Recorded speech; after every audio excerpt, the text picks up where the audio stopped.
کہتے ہیں ان کی بات ان کے شاگرد نہیں مانتے، ہم کیوں مانے؟ میں نے کہا بابا خوش قسمتی حضرت داؤد اور سلیمان کی کہ ان کے دور میں غیر مقلد نہیں تھے، ورنہ لوگ نبوت کا انکار کر دیتے۔ مجھے کہتے ہیں کیا مطلب؟ میں نے کہا قرآن کہتے، آپ قرآن اٹھاؤ۔ مفسرین نے ایک واقعہ لکھا ہے، حضرت سلیمان داؤد علیہ السلام کے دور میں ایک آدمی نے اپنی زمین میں کھیتی کاشت کر رکھی تھی، دوسرا چرواہا تھا، وہ بکریاں لے کر جا رہا تھا۔ ہوا گیا کہ بکریاں، اس چرواہے کی بکریاں اس آدمی کے کھیت میں چلی گئی، ان کے کھیت کو ضائع کر دیا، کھا لیا، خراب کر دیا، اجاڑ دیا۔ حضرت داؤد کے پاس گیا، حضرت ہمارا فیصلہ فرمائے۔ داؤد نے فرمایا بھی تو نے غلط کیا، تیری بکریوں نے اس کا کھیت اجاڑا ہے، اس کا حل یہ ہے کہ تو اپنی بکریاں اس کے حوالے کر دے، مثلا 1000 کا نقصان کیا، 1000 کی بکریاں اس کو دے دے۔ حضرت داؤد علیہ السلام نے فیصلہ کیا، یہ دونوں حضرت سلیمان کے پاس گئے علیہ السلام، حضرت سلیمان کے پاس گئے، ہمارا فیصلہ فرمائے۔ حضرت سلیمان فرمانے لگے بھئی جو تیرا کھیت اس کی بکریوں نے کھایا ہے، ایسا کر یہ کھیت اس کے حوالے کر دے، اس کی بکریاں تو لے لے، تو بکریوں کا دودھ پیا کر، اپنی بکریوں سے اولاد کو دودھ پلایا کر، اور یہ آدمی تیرے کھیت میں کام کرے گا جتنا کھیت پہلے تھا۔ جب کھیت دوبارہ بڑا ہو جائے گا تو بکریاں واپس کر لینا اور یہ کھیت تجھے واپس کر دے گا۔ حضرت سلیمان نے فیصلہ کیا۔ اب حضرت داؤد کا فیصلہ اور تھا، سلیمان کا فیصلہ اور تھا۔ قرآن کہتا ہے فَفَهَّمْنَاهَا سلیمان، فیصلہ سلیمان کا ٹھیک تھا۔ میں نے کہا خوش قسمتی ان دونوں نبیوں کی، اس دور میں غیر مقلد نہیں تھے، اگر تم اس وقت میں ہوتے تو غیر مقلد کہتا داؤد کو تیری غلط ہے، تیرا پتر نہیں منداسی کی میں منی ہے، نہیں سمجھے؟ تیری بات تو تیرا بیٹا نہیں مانتا، ہم کیسے مانے؟ سلمان بیٹے تھے، داؤد نبی تھے نا۔ میں نے کہا تم نے تو نبی کے سامنے بھی کھڑا ہو جانا تھا۔ خوش قسمتی ان حضرات کی کہ اس وقت تم نہیں تھے، ورنہ سلیمان کی نبوت پہ لوگ ایمان چھوڑ دیتے۔ میں نے کہا اچھا، روایات میں آتا ہے نا، بڑا عجیب ایک قصہ محدثین نے لکھا ہے۔ حضرت داؤد علیہ السلام کے بعد دو عورتیں آئیں، انہوں نے کہا تمہارا ایک فیصلہ کرے۔ ہوا یہ تھا، عورتیں جا رہی تھی، ایک بھیڑی آیا اور ایک بچے کو لے کر وہ جنگل میں چلا گیا، ایک بچہ، عورتیں دو ہیں۔ اب دونوں جھگڑ پڑی، ماؤں کو تو پتا تھا نا بیٹا کس کا ہے، وہ داؤد کے پاس آئی، کہا ایک کہتی ہے بیٹا میرا ہے، دوسرا کہتا ہے بیٹا میرا ہے۔ حضرت داؤد علیہ السلام نے دونوں کے دلائل سنے اور فیصلہ کر دیا۔ روایت فقضا بہ للکبریٰ، انہوں نے بڑی عورت کے حق میں فیصلہ کیا، یہ بیٹا اس کا ہے، دونوں چل پڑی۔ چھوٹی کہتی ہے داؤد بھی ٹھیک ہے، اللہ کے نبی ہے، حضرت سلیمان بھی اللہ کے نبی ہے، چلو سلیمان کے پاس چلتے ہیں۔ حضرت سلیمان علیہ السلام کے پاس گئے، حضرت داؤد علیہ السلام نے فیصلہ اور کیا، حضرت سلیمان نے فیصلہ اور کیا۔ سلیمان علیہ السلام فرماتے ہیں بھئی تم دونوں کا جھگڑا ہے، فیصلہ یوں نہیں ہوتا، تم بیٹا لاؤ اور چھری لاؤ، میں چھری کو ذبح کرتا ہوں، آدھا تو لے جا، آدھا تو لے جا، آدھا تو لے جا، آدھا تو لے جا، چھری لاؤ، میں بیٹا دو ٹکڑے کرتا ہوں۔ حضرت سلیمان نے اب چھری لی نا اور بیٹے پہ چھری رکھی تو چھوٹی رو پڑی، کہتے نہیں نہیں سارا ہی بڑی کو دے دو۔ سلیمان نے فرمایا نہیں، بیٹا ہے ہی چھوٹی کا، یہ بیٹا ہے ہی چھوٹی کا، یہ جو تڑپی ہے نا یہ اسی کا بیٹا ہے۔ تو کہتے ہیں چلو میرے پاس جو ہوگا زندہ تو ہوگا نا۔ اب حضرت داؤد کا طرز استدلال الگ تھا، حضرت سلیمان علیہ السلام کا طرز استدلال الگ تھا، لیکن دونوں نبی تھے نا۔ میں نے کہا اگر اس وقت ہوتے غیر مقلد تو بڑا شور مچا دے، خوش قسمتی ان کی اس وقت غیر مقلد نہیں تھے۔ بحمد اللہ سے کچھ بات سمجھ آئی، اللہ ہمیں بات سمجھنے کی توفیق عطا فرمائے۔ خیر میں عرض کر رہا تھا، بات پھر لمبی ہوتی ہے۔ حضرت عمر بن خطاب رضی اللہ تعالیٰ عنہ، میں نے قرآن کی آیت پڑھی ہے، انا نحن نزلنا الذکر وانا لہ لحافظون، اللہ فرماتے ہیں قرآن ہم نے اتارا، قرآن کی حفاظت بھی ہم کریں گے۔ اب بات سمجھے، قرآن کہتے کسے ہیں؟ بعض لوگوں نے کہا جی قرآن کا نام ہے الحمد سے لے کر والناس تک الفاظ، یہ بھی قرآن ہے، لیکن صرف یہ قرآن نہیں ہے۔ اللہ قرآن فرماتے ہیں ثم ان علینا بیانا، اس قرآن کا معنی بیان کرنا بھی ہمارے ذمہ ہے۔ تو جس طرح قرآن کے لفظوں کو اللہ نے محفوظ رکھا، کیا رب قرآن کا معنی محفوظ نہیں رکھے گا؟ رکھے گا۔ اللہ لفظ محفوظ رکھے گا تو معنی محفوظ نہیں ہوگا، معنی بھی محفوظ ہوگا میرے دوست۔ اس لیے ہم کہتے ہیں کہ ایک ہے قرآن کے الفاظ، ایک ہے قرآن کے معنی۔ قرآن کے لفظ کو محفوظ رکھتا ہے قرآن کا قاری، قرآن کے لفظ کو محفوظ رکھتا ہے قرآن کا حافظ، اور حدیث کے لفظ کو محفوظ رکھتا ہے محدث، اور قرآن اور حدیث کے معنی کو محفوظ رکھتا ہے فقیہ، یہ محفوظ رکھتے، مجتہد محفوظ رکھتے۔ اللہ رب العزت نے قرآن کے الفاظ کے لیے قراء کا انتخاب کیا، اور ان میں سے قرات اس کی چلی جو کوفے کا تھا، اور قرآن کے معنی کی حفاظت کے لیے اللہ نے ائمہ کو پیدا کیا، اور فقہ اس کی چلی جو کوفے کا تھا۔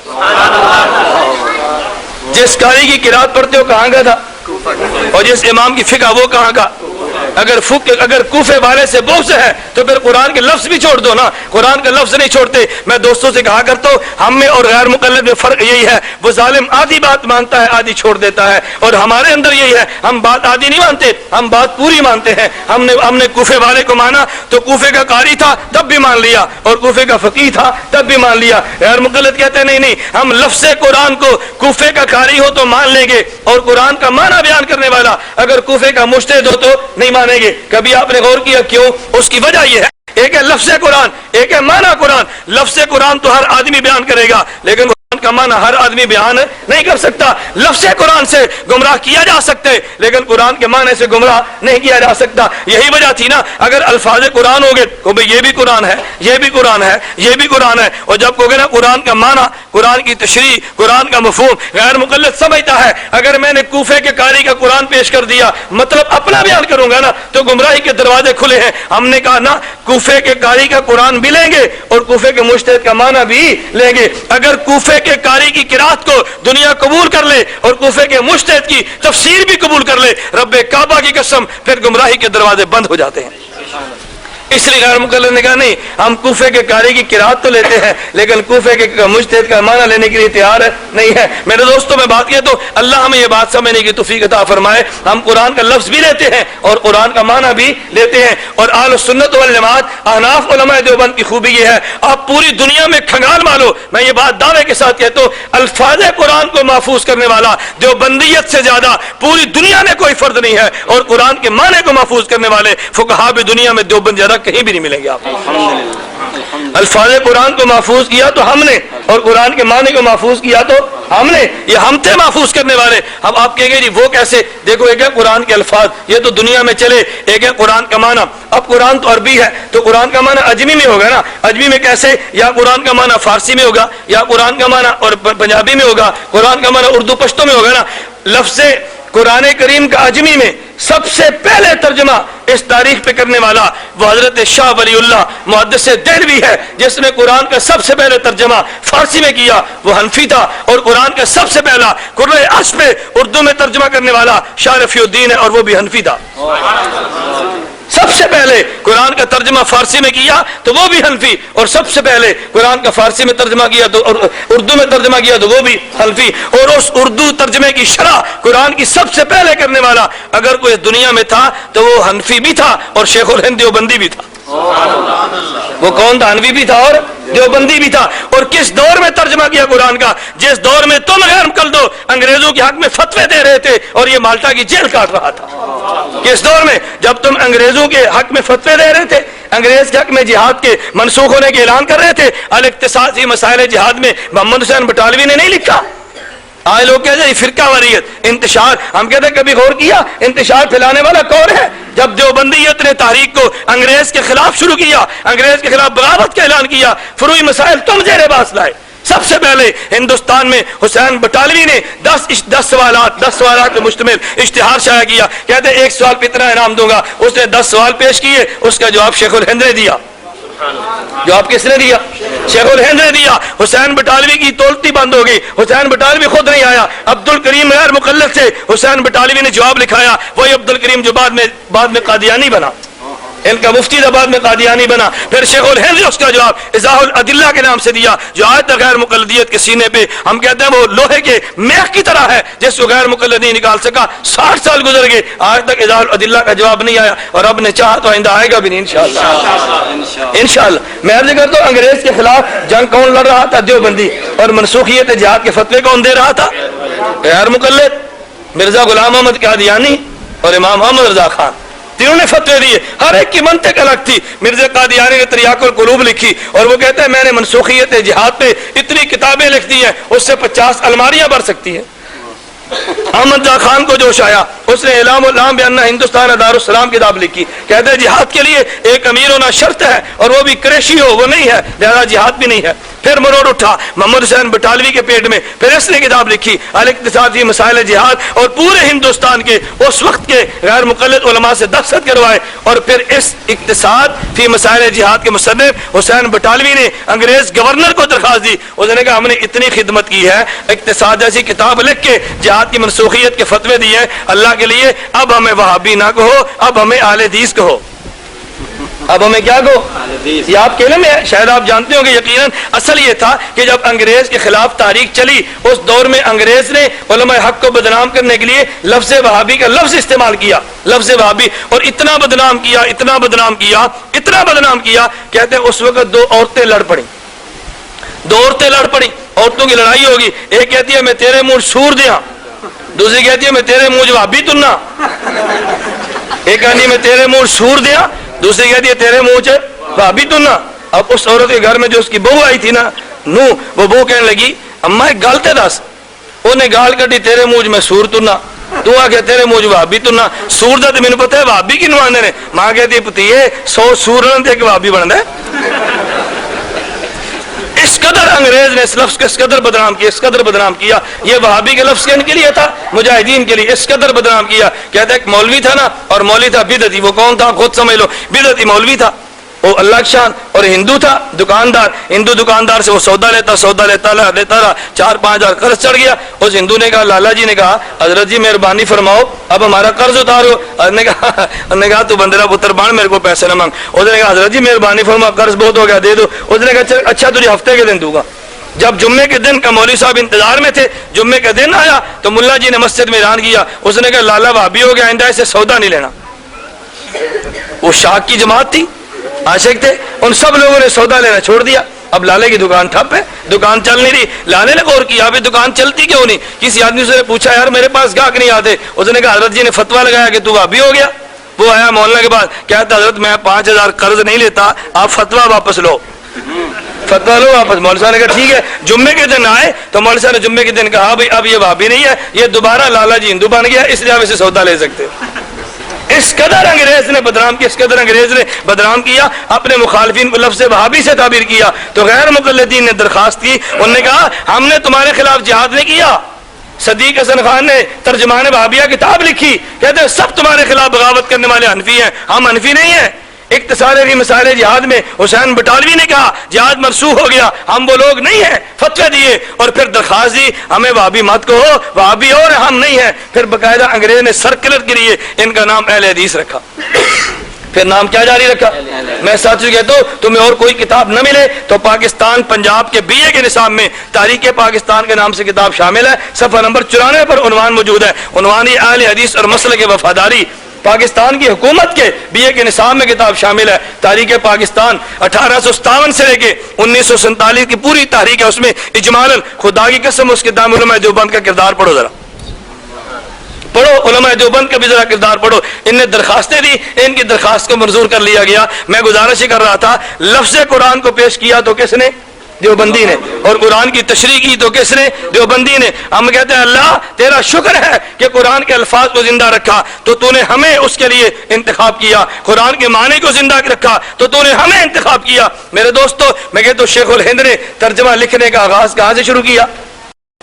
جیل سے۔ کہاں شروع کیا؟ جیل سے۔ حضرت تو دنیا چھوڑ گئے، ترجمہ لکھا 2.5 پارے کی تفسیر سے دنیا چھوڑ میں، پھر اللہ نے انتخاب کیا شیخ الاسلام مولانا شبیر احمد عثمانی کا، انہی کے نام پہ تفسیر عثمانی ہے۔ یہ شبیر احمد عثمانی وہی تھے جب پاکستان بنا تو مغربی پاکستان کراچی میں پاکستان کا پرچم محمد علی جناح نے ان کے ہاتھوں سے لہرایا تھا۔ لوگ کہتے ہیں دیوبند کا کردار کوئی نہیں ہے پاکستان بنانے میں، جس کو تم بانی پاکستان کے وہ کہتے ہو، وہ کہتے ہیں پرچم دیوبندی ہو تم لہراؤ، کردار جو نہیں ہے، کردار جو نہیں ہے، کہتے ہیں پرچم تم لہراؤ، مغربی پاکستان میں بھی تم لہراؤ، اور مشرقی پاکستان میں دارالعلوم دیوبند کے شیخ الحدیث ظفر احمد عثمانی کہا یہاں تم لہراؤ، اور محمد علی جناح نے کہا میں مر جاؤں نا تو میرا جنازہ غیر مقلد نہیں، یہ دیوبندی شبیر احمد عثمانی پڑھے، پاکستان تم نے بنایا۔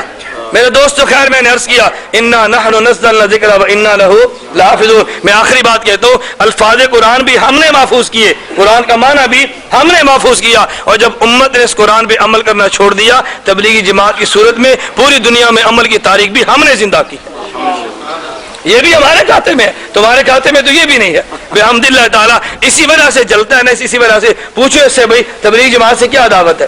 ان کی پگڑی سے دعوت ہے، داڑھی سے دعوت ہے، لباس سے دعوت ہے، نماز سے دعوت ہے، جرم کیا ہے؟ کوئی جرم نہیں سوائے اس کے احیاء دین کی تاریخ ہے۔ اللہ رب العزت ان مدارس کو آباد اور شاد رکھے، دعا فرمائے اللہ ہم سب کو قرآن کی خدمت کے لیے قبول فرمائے، اللہ ہمیں اس پر عمل کرنے کی توفیق عطا فرمائے۔ وآخر دعوانا ان الحمدللہ رب العالمین۔ سورۃ الفتح میں ہے تاکہ اللہ آپ کے اگلے اور پچھلے گناہ معاف فرمائے۔ رسول اکرم صلی اللہ علیہ وسلم گناہگار کب تھے جو اللہ نے گناہ فرمائے؟ سورۃ الضحیٰ میں اور پایا آپ کو گمراہ پس ہدایت دی حضرت اشرف علی تھانوی۔ آقا علیہ السلام گمراہ کب تھے؟ تفصیل سے جواب ارشاد فرما کر عند اللہ ماجور ہوں۔ دیکھیں دو باتیں الگ الگ ہیں۔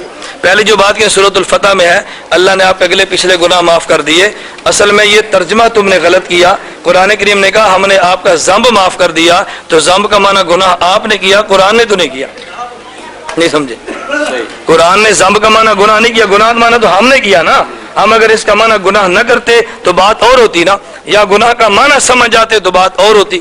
ہم کہتے ہیں کبھی لفظ ایک ہوتا ہے، اس ایک لفظ کی نسبت کے بدلنے سے معنی بدل جایا کرتے ہیں۔ میں آپ سے پوچھتا ہوں لفظ محبت کا معنی کیا ہے؟ پیار ہے۔ لفظ محبت کا معنی کیا ہے؟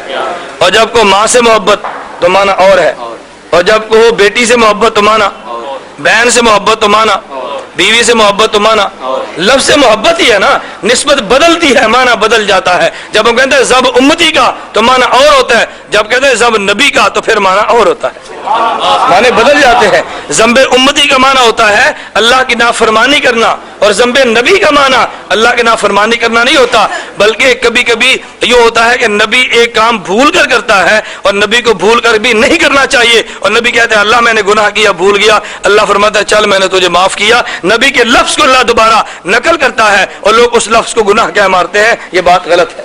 بات سمجھے؟ تفصیلی جواب تو پھر عصمت انبیاء پر ہے، کبھی عصمت انبیاء پر بات ہوئی تو پھر کہتے ہیں تھانوی رحمہ نے فرمایا آپ کو گمراہ، پس یہ قرآن کریم میں ہے وَوَجَدَكَ ضَالًّا فَهَدَىٰ، اس کا حضرت تھانوی نے ترجمہ یہ فرمایا ہم نے آپ کو گم راہ پایا، تو کیا پایا؟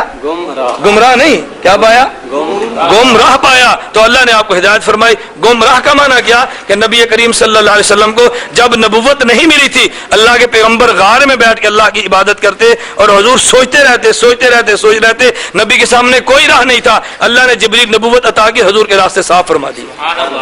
اس میں کیا انکار کی بات ہے؟ اصل میں ہمیں غلط فہمی ہوتی ہے، گمراہ یہ فارسی کا لفظ ہے، یہ اردو کا لفظ نہیں ہے، یہ فارسی کا لفظ ہے، اردو کا لفظ۔ مثلا میں ایک بات کہتا ہوں، اب عربی میں لفظ ہے ہلاک ہونا، اب ہمارے ہلاک کا معنی ہے برباد ہونا، عربی زبان میں اگر کوئی چیز ختم ہو جائے تو کہتے ہیں ہلاکت، ضائع ہو گئی بھائی، ویسے ہی ختم ہو جائے، گم ہو گئی، پھر بھی ہلاک۔ اب ہمارے ہلاک کا معنی اور ہے اور عربی میں لفظ ہلاک کا معنی اور ہے۔ گمراہ اردو کا لفظ نہیں ہے، گمراہ فارسی کا لفظ ہے، اور فارسی زبان میں اگر کوئی آدمی دین سے بدل جائے اس کو بھی گمراہ کہتے ہیں، اور اگر دنیا کی راہ نظر ہے اس کو بھی گمراہ کہتے ہیں۔ ہماری اردو زبان میں دین کی راہ سے بھولنے والے گمراہ کہتے ہیں، اور ویسے رستہ باندھنے والے کو گمراہ۔ ہماری زبان کا قصور ہے، اس میں عربیت کا، یہ حضرت تھانوی کا تو کوئی قصور نہیں ہے۔ غیر مقلد کہتے ہیں کہ عقیقہ کے اندر حدیث پاک میں لڑکے کے لیے 2 بکرے اور لڑکی کے لیے 1 بکری کا ذکر ہے، اور احناف والے گائے وغیرہ کے اندر عقیقہ کے ساتھ اسے قرار دیتے ہیں، حالانکہ حدیث میں کوئی نہیں تفصیلی بیان فرمائے۔ غیر مقلد جھوٹ بولتے ہیں۔ یہ کتاب العقیقہ آپ صحیح اب سننے ابو داؤد کے اندر روایت پڑھ لیں، آپ کو وہاں سے اندازہ ہو جائے گا۔ ابو داؤد نے، امام ابو داؤد رحمۃ اللہ علیہ نے، ان کو جو دھوکہ لگا ہے نا، یہ کہتے ہیں جی عقیقہ، ہم نے کہا جی اگر گائے کا حصہ ہو تو بھی اس کے لیے جائز ہے۔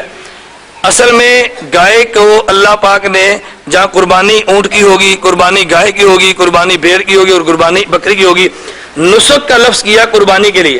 ابو داؤد نے حدیث میں اسے نسک کا لفظ استعمال کیا عقیقے کے لیے بھی، جس طرح نسکن کا لفظ ہے قربانی کے لیے، اسی طرح حدیث مبارک میں نسکن کا لفظ ہے عقیقے کے لیے۔ اس لفظی اشتراک کی بنیاد پہ احناف یہ کہتے ہیں کہ جس طرح نسک میں قربانی میں گائے کا حصہ دینا ٹھیک ہے، اس طرح عقیقہ میں بھی گائے کا حصہ دینا ٹھیک ہے۔ بس